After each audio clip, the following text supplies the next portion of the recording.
오늘 아침 전북권 주요 뉴스입니다.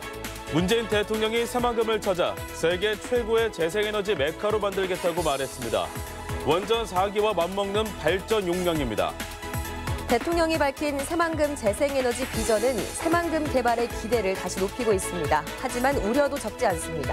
전주에서 고형 폐기물 발전소에 대한 반대 여론이 높은 가운데 신재생에너지법을 바꿔야 한다는 목소리가 높습니다. 전라북도 지역은 오늘 대체로 맑은 가운데 때이른 추위가 이어지겠습니다. 여러분 안녕하십니까? 전주 MBC 뉴스투데이입니다. 문재인 대통령이 취임 후 세 번째로 전북을 방문했습니다. 새만금 일대에 세계 최대 규모의 태양광, 해상풍력 발전단지를 조성해 재생에너지의 중심지로 키워나가겠다고 말했습니다. 먼저 이경희 기자입니다. 전라도 정도 천년, 이곳 새만금에서 대한민국 새천년 에너지 역사가 새롭게 시작됩니다. 전북에 온 문재인 대통령은 새만금을 대한민국 재생에너지 중심으로 만들겠다고 밝혔습니다. 2022년까지 민간 자본 10조 원을 유치해 세계 최대 태양광, 해상 풍력 발전단지를 조성하겠다는 겁니다. 새만금 재생에너지 사업의 개막은 우리나라 재생에너지 산업의 경쟁력을 세계적으로 높이는 획기적 전환점이 될 것입니다. 우리의 재생에너지 비중은 8%로 OECD 국가들의 3분의 1 수준이라며 이 사업이 국가와 지역 경제 보탬이 될 거라고 설명했습니다. 정부는 재생에너지 산업을 통한 좋은 일자리 창출에도 지원을 아끼지 않을 것이며 지방자치단체와도 긴밀히 협력해 나갈 것입니다. 문재인 대통령의 전북 방문은 취임 후 세 번째이며 전국 지자체를 돌아보는 일정 중 첫 번째로 전북을 찾았습니다. 전라북도가 군산이 새만금이 대한민국 재생에너지의 중심입니다. MBC 뉴스 이경입니다. 앞서 대통령이 강조한 대로 새만금 발전의 첫 단추를 끼운 재생에너지 중심지가 궁금한데요. 원전 서너 개를 대체할 태양광과 풍력발전 시설은 물론 연구 제조 시설까지 갖출 계획이라는데 자세한 내용은 강동엽 기자가 설명합니다. 대통령 발언의 핵심은 새만금을 국내 재생에너지 중심지로 육성하겠다는 겁니다. 재생에너지는 태양과 바람을 이용해 발전하는 매우 안전하고 친환경적인 에너지원입니다. 우선 눈길을 끄는 것은 방조제 내측에 설치되는 태양광과 연료전지 시설로 발전 용량은 원전 2, 3기와 맞먹는 3기가와트입니다. 이들 지역은 공항 소음으로 개발이 늦어지는데 발전에는 최적지 이미 감안됐습니다. 발전 사업을 추진하는 과정에서 환경적인 측면도 면밀하게 고려하도록 하겠습니다. 방조제 외측 군산말도 인근 해상에는 1기가와트 규모의 해상풍력단지가 조성됩니다. 특히 새만금 산업단지에는 100여 개의 관련 업체가 입주하는 재생에너지 클러스터가 조성됩니다. 계획대로 되면 발전과 연구, 시설과 부품 제작이 한 곳에서 이루어지면서 새만금을 발전 장소로만 활용한다는 우려가 차단될 것으로 보입니다. 사업비는 10조 원, 계획이 확정되면 민간 사업자 공모와 환경 영향 평가를 거쳐 2022년 완공 예정입니다. 정부와 전라북도는 건설 인원 연 200만 명, 10만 개의 일자리 창출과 25조 원의 경제 유발 효과를 예측했습니다. 또 지역 경제 발전을 위해 수익을 나누고 발전에 지역업체와 도민의 참여 방안을 모색하겠다고 덧붙였습니다. 소외되는 지역이 없도록 해야 할 것입니다. 지자체들과 새만금 개발청이 지역 주민과 열린 마음으로 소통해 주실 것을 특별히 당부드립니다. 대통령의 강력한 의지 표명으로 재생에너지를 통한 새만금의 새로운 미래가 열리는 가운데 지역에 공감될 어대한 점은 과제로 남았습니다. MBC 뉴스 강동엽입니다. 새만금 재생에너지 비전은 새만금 지역에 가시적으로 추진되는 첫 사업으로도 의미가 적지 않습니다. 전북의 신성장 동력으로 활용이 기대되지만 우려도 적지 않습니다. 김한광 기자입니다. 새만금 재생에너지 비전은 대한민국 에너지 정책 전환의 계기로 정부의 사업 추진 의지가 확고합니다. 전라북도는 연구와 기술 사업화, 인력 양성 기반을 집적시켜 신재생에너지 클러스터 조성까지 염두에 두고 있습니다. 또 하나의 미래 성장 동력인 재생에너지 산업의 기반 마련과 전국 경제의 체질을 개선하는, 특히 새만금 지역의 첫 대규모 투자로 발전 수익을 재투자할 경우 새만금 개발까지 앞당길 수 있을 것으로 전망하고 있습니다. 발전 수익 일부를 용지 조성 등 새만금 내부 개발에 재투자하고 새만금 개발을 앞당기게 될 것입니다. 환경단체 등에서는 개발과 환경의 공존 가능성을 처음으로 제시했다며 환영한다는 반응입니다. 이 사업에 필요한 부지만 국제협력 용지 포함 200여 제곱킬로미터, 전체 개발 면적의 10% 가까운 부지가 묶이면서 벌써부터 새만금 개발 계획을 바꾼 것 아니냐는 우려를 낳고 있습니다. 30년을 기다려온 사업이 수상 태양광 메카로 변질돼서는 안 된다는 것이 저희 입장입니다. 대부분 공항 주변 등 개발 수요가 많지 않은 땅이라고 해명하지만 재생에너지 사업 기간인 30년 가까이 개발이 제한될 수 있습니다. 전체 예산도 사실상 민간 자본에 의존해 사업이 제대로 추진될지도 의문입니다. 이 때문에 보여주기식 탁상 행정이라는 비판 속에 지역 기업과 주민들은 사업 추진 절차에서 배제됐다며 상생 방안을 묻고 있습니다. 여기서 일어나서 여기서 자급자족할 수 있는 그런 사업이 됐으면 좋겠고요.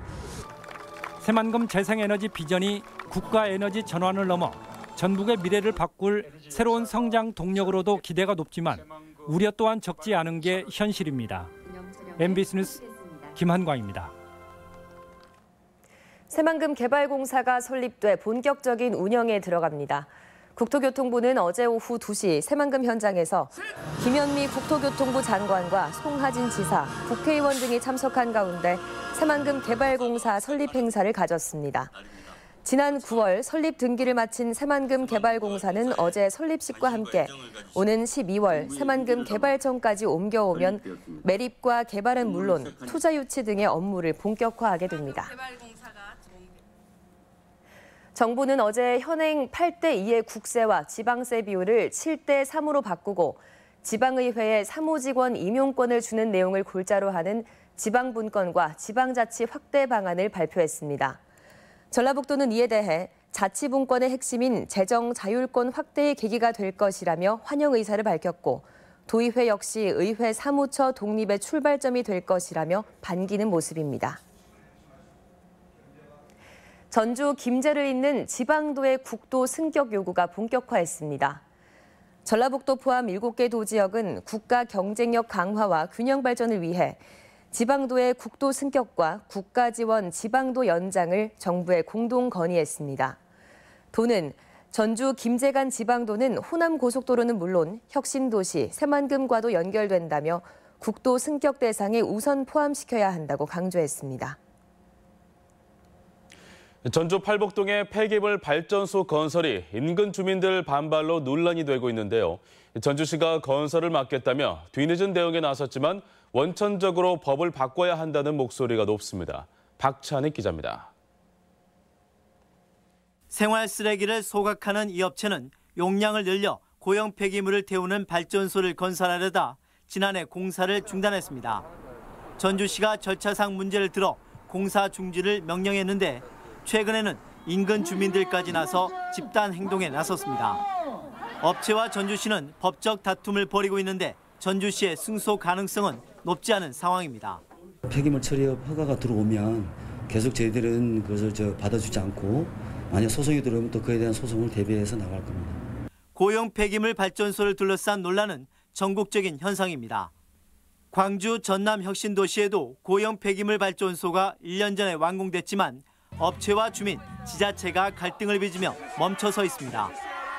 이러자 고형 폐기물 발전소를 국가 지원을 받는 재생에너지에서 제외하는 법 개정안이 추진됐지만 올 초 상임위를 통과한 뒤 강감 무소식입니다.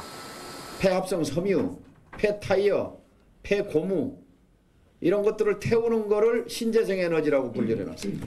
국제 기준에 어긋납니다. 고형 폐기물은 국제에너지위원회와 OECD 국가들에서도 재생 불가능한 에너지로 분류하고 있습니다.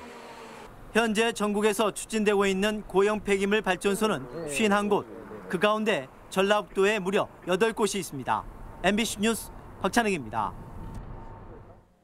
김동원 전북대 총장 1순위 후보자는 어제 기자회견을 열고 대학 내 분권과 개혁을 강조했습니다. 김동원 후보자는 본부에 집중된 권한을 단과대로 이양하는 분권을 실천하고 지역 경제를 이끌 인재 개발에 힘쓰겠다고 밝혔습니다. 또 경쟁력 강화를 위해 재정부총장직과 상설기구를 설립해 정부가 발주하는 대형 산업을 수주하겠다고 밝혔습니다. 전북 소방본부는 도내 소방 업무를 총괄하는 제15대 본부장으로 마재윤 소방준감이 어제 공식 취임했다고 밝혔습니다. 마 신임 본부장은 지난 1990년 소방간부 6기로 임관해 경기 소방학교장과 광주 소방안전본부장 등을 역임했습니다.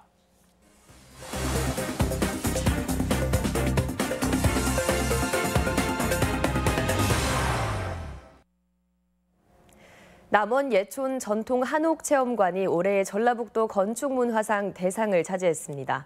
완주군이 농촌 일자리 확충을 위해 농촌 신활력 사업을 추진해 나가기로 했습니다. 오늘의 지역 소식 송인호 기자입니다.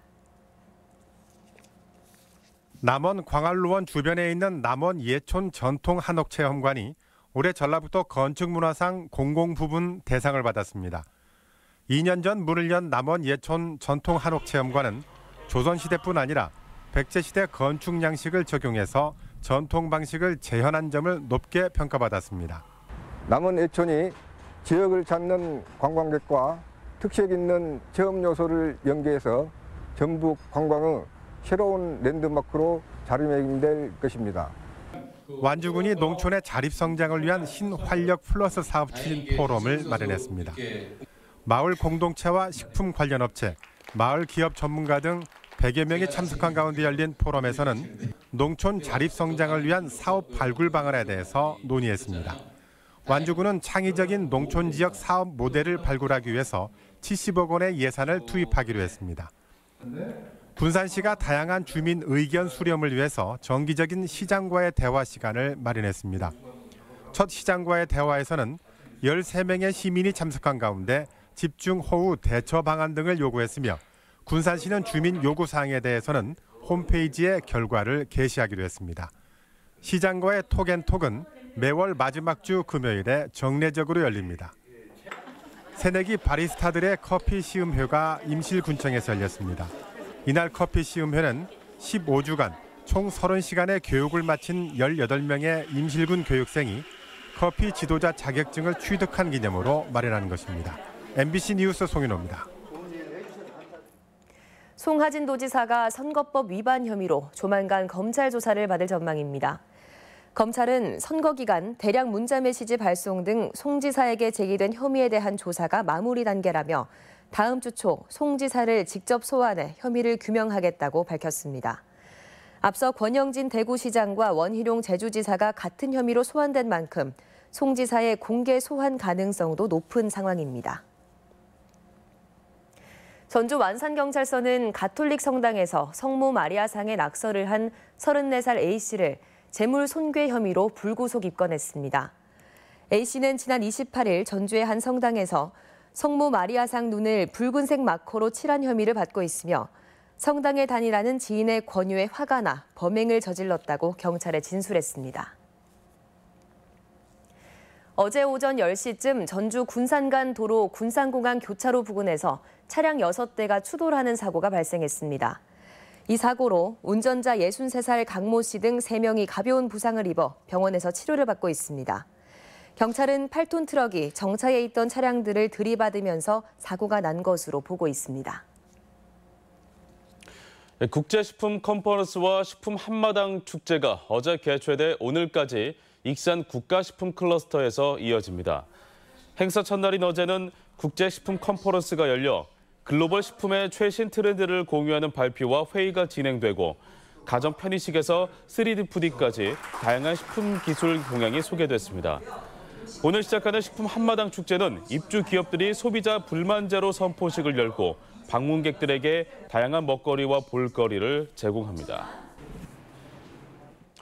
도내 농수산식품 수출이 호조를 이어가고 있습니다. 전북 지역 지난달 농수산식품 수출은 2억 3천만 달러로 지난해 같은 기간보다 45.5%가 늘었고 수출 증가율은 넉 달 연속 전국 1위였습니다.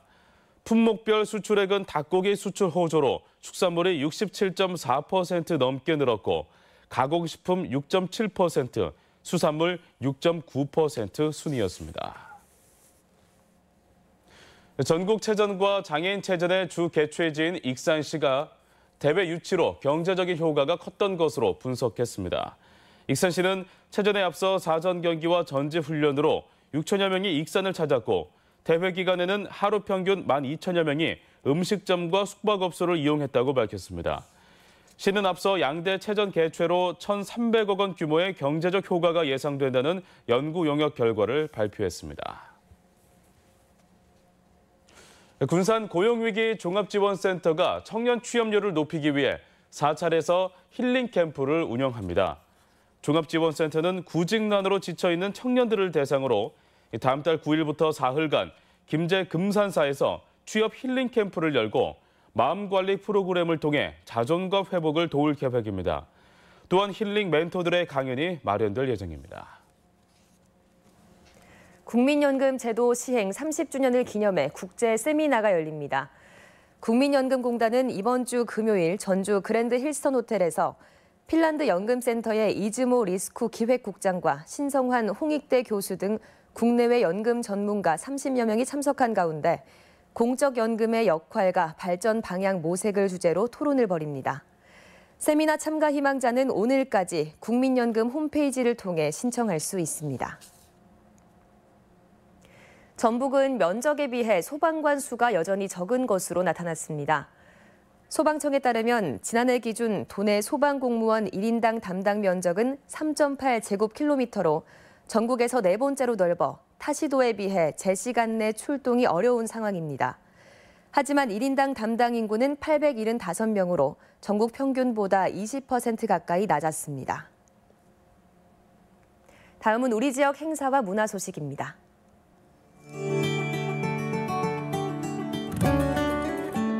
서울공연예술원이 오늘 우진문화공간에서 전주를 배경으로 한 사랑 이야기를 시극으로 선보입니다. 국립민속국악원은 오늘 명사들의 이야기와 음악이 함께하는 국악 콘서트 다담 공연을 진행합니다. 오늘 군산예술의 전당에서 클라리넷 장종선, 바순 김진훈과 함께하는 하우스 콘서트가 열립니다. 한국소리문화의 전당은 오늘 낮에도 즐길 수 있는 작은 음악회를 마련하고 가을과 어울리는 포크송을 선보입니다.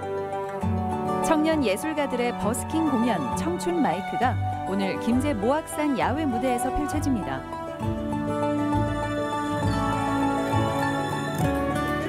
고용노동부 주관 찾아가는 청년 고용정책 설명회가 오늘 전북대학교에서 열립니다. 진로 선택을 고민하는 학생들을 위한 춘향골 진로 직업 박람회가 오늘 남원 사랑의 광장 등지에서 열립니다. 샘거울 시장의 먹거리를 선보이는 축제가 오는 2일과 3일 정읍천변 어린이 축구장 일원에서 열립니다. 청각장애의 농문화를 이해하는 수어 문화제가 오는 3일 전주시청 광장에서 열립니다. 호남권 3D 프린팅 산업대전이 내일부터 이틀간 익산 종합비즈니스센터에서 개최됩니다.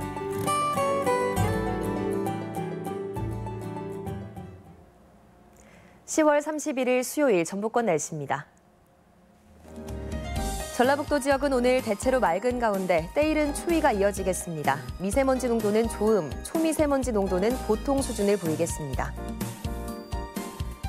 지역별 최고 기온입니다. 전주 14도, 김제 13도, 동북권은 무주 12도, 진안 11도, 서해안권은 군산 13도, 부안 14도 등 어제와 비슷하고 평년보다는 4도가량 낮겠습니다. 바다의 물결은 서해남부 앞바다에서 0.5에서 1.5m, 먼바다는 최고 2.5m까지 일겠습니다.